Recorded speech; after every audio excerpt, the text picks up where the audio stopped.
Please help me welcome former National Chief Georges Erasmus.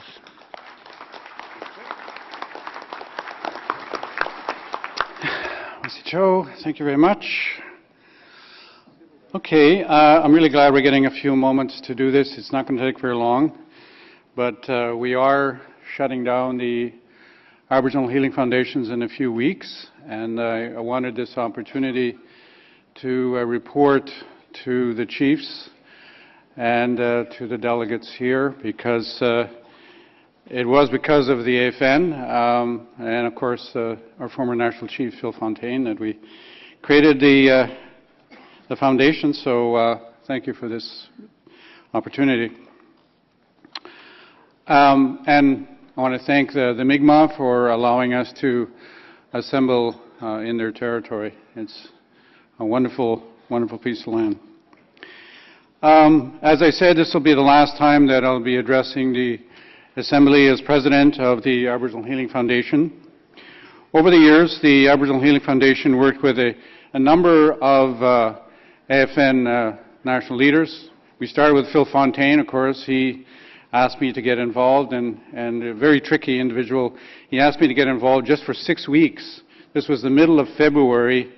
We were in the middle of the ice storm, and you know, he's saying, look, we're going to lose this $350 million. We don't have an organization. Just help us get it launched. You know, I was just taking some time off after the Royal Commission, and here I am 16 years later, and reporting to you about the work.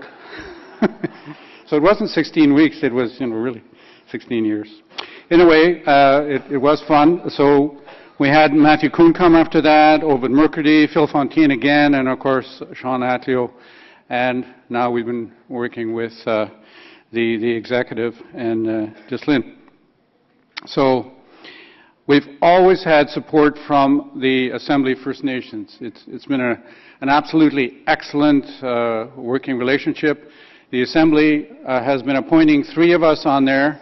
I was one of them, and we always had 2 others. In fact, all of the national Aboriginal organizations, even when they couldn't agree on other things, one of the things they could agree on was that they were supporting the Aboriginal Healing Foundation. So it's been a good relationship nationally. On behalf of the staff and the board of the foundation, I want to thank you, and I want to thank all the other national Aboriginal organizations for their unwavering support of our work. Although I'm here to make some final remarks, there's no question that the work of healing is incomplete. In fact, we all know in this room and across the country that we need a lot more healing in our communities, and probably for a number of generations before the healing is all done. We were clear all along that the resources and the time given to the foundation would never be enough to finish the work, but just to begin it. We were established March 31st of 1998. We had a fund of $350 million and a mandate to encourage and to support community-based healing initiatives that would address the legacy of the Indian residential schools. In 2005, we received another $40 million. 2007, we received another $125 million. This was a total of $515 million from 1998 to 2007. In the end, we gave more to the communities than we received from government as a result of the interest generated by investing the principal. We also received, late in our work, $15 million from the Catholic entities through the Indian Residential School Settlement Agreement. And this money went to healing centers across the country. So what else did we do with these funds? The Healing Foundation funded community-designed and community-delivered programs. The activities we funded were diverse and very creative.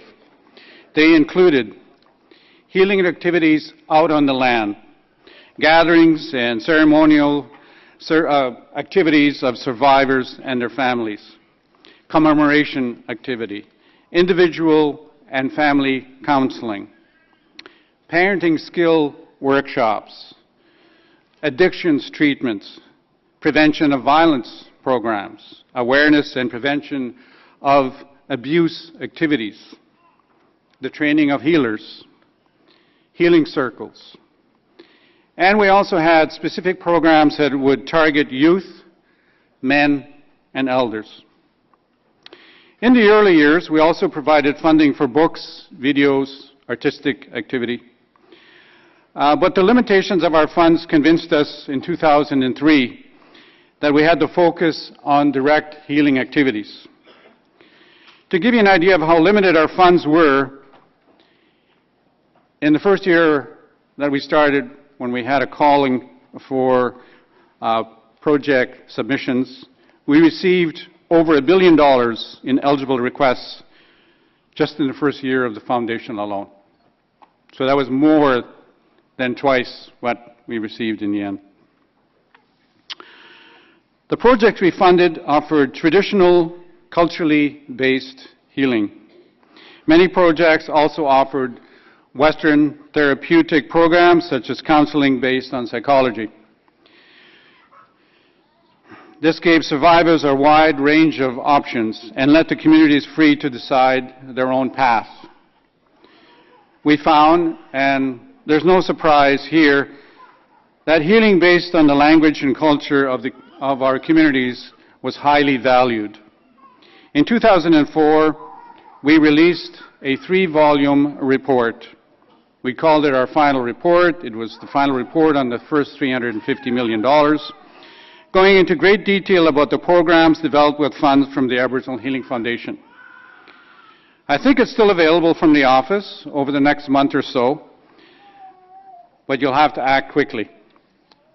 It's also on the website, so you can download it, get an electronic version, as is all of our research, and will remain there for the next couple of years, even after we close.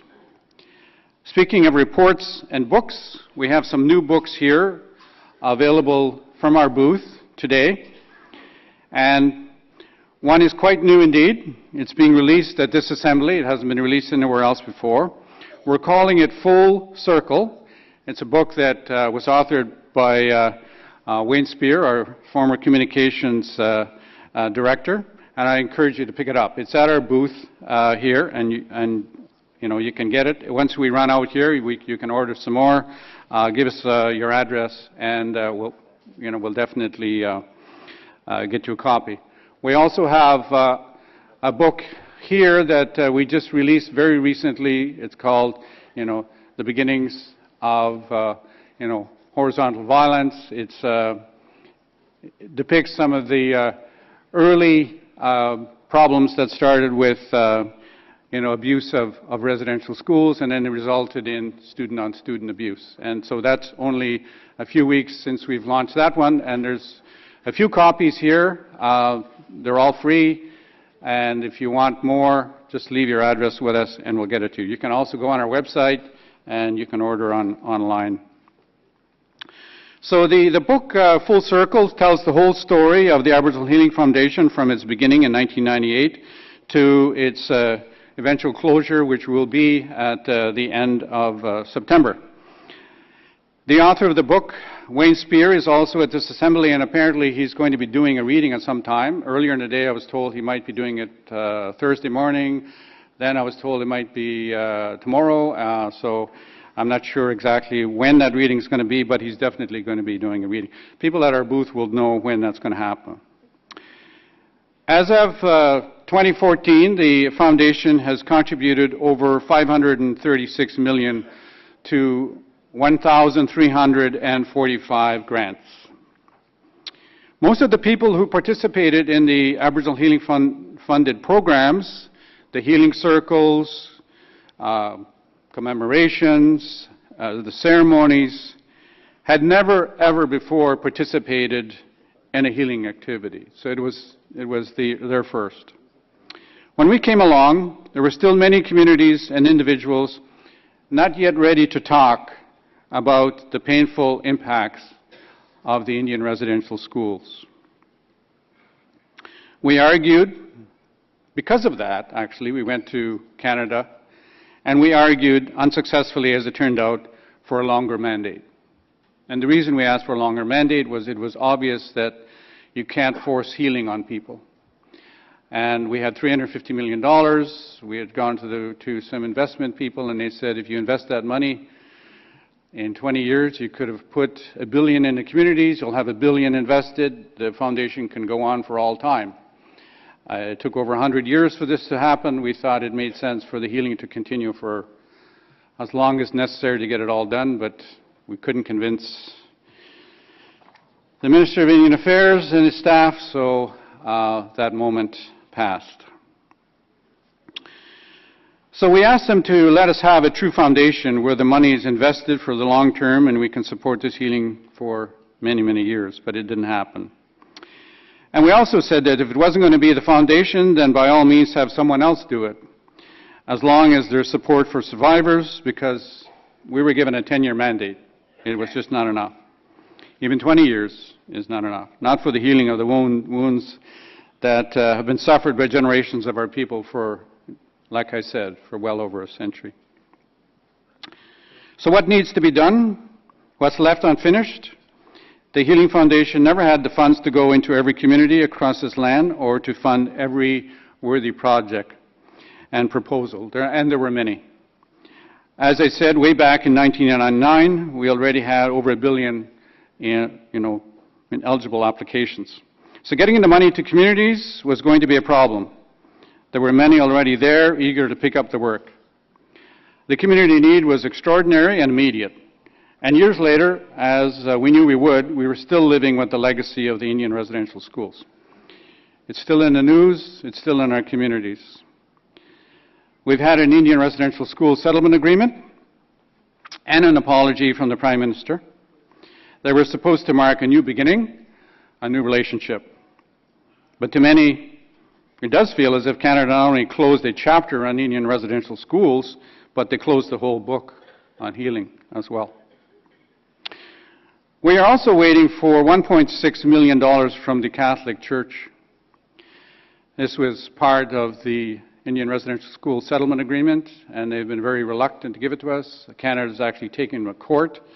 In fact, court was supposed to be happening in Saskatoon, I think maybe today or tomorrow, and they've now asked for it to be postponed until the fall, so it's going to court after we're gone. We hope that Canada continues to pursue that, and we ask the Assembly to support Canada in getting that money from the Church. Some have healed, they'll never forget, but they have been able to face their pain. For others, this is not the case, as we all know. In closing, I acknowledge and thank the many individuals who have stood by survivors over the years. The Foundation played its role, but it was survivors themselves who started this work of healing and who have ensured that it will continue. After I left the Royal Commission on Aboriginal Peoples in '96, I had no intention of immediately taking on another job. As I said earlier, Phil Fontaine convinced me to take this up for a little while. But in the end, this work was too important, too compelling to walk away. I've really enjoyed doing this, along with everyone else. I know the healing is going to continue. We'll never go back to where we were 15, 16 years ago, back to the silence and the shame. Today, the history is out in the open, and there's no denying what was done to the First Nations and other Aboriginal people in Canada. And because the past can no longer be denied, neither can the future, which is rightfully ours.